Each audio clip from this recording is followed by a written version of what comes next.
இந்த கோரமண்டல் கம்பெனியில் ammonia gas leak ஆச்சுன்னு ஒரு ½ அன் ஹவருக்கு மேலே 1 ஹவருக்கு மேலே எல்லாருமே ஸ்ட்ரகிள் பண்ணால் பதட்டம் வந்துச்சு. நாங்கள் அதனால் இமீடியட்டாக ஸ்பாட்டுக்கு போலீஸ்லாம் வந்தோம். இந்த பெரியங்குப்பம் வில்லேஜ் தான் பக்கத்தில் ஒட்டி இருக்குது. அதில் இருக்க மக்கள்லாம் கொஞ்சம் பேர் வெளியே கொண்டு போயிருந்தோம்.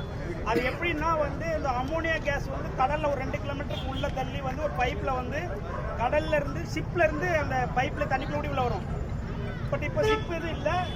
அந்த ஆல்ரெடி இப்போ நம்ம தண்ணி இங்கேருந்து வாட்டர் பைப் இங்கேருந்து அந்த ஃப்ளைஓவர் வரை போட்டோம்னா தண்ணி ஆஃப் பண்ணால் கூட அந்த பைப்பில் கொஞ்சம் கிடக்கும்ல தண்ணி, அந்த மாதிரி அமோனியா கேஸ் கொஞ்சம் கிடந்திருக்கு. அது ஏதோ ஒரு இடத்துல சின்ன லீக் ஆகி தண்ணிக்குள்ளே வந்திருக்கு.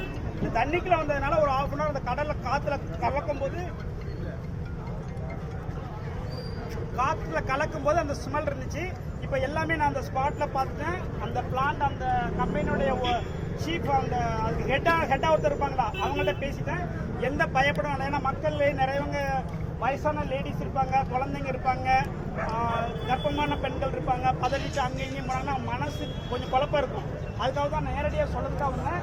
யாரும் எங்கே பயப்பட வேண்டாம், அழகாக நிம்மதியாக தூங்குங்க. சரிங்களா? எல்லாரும்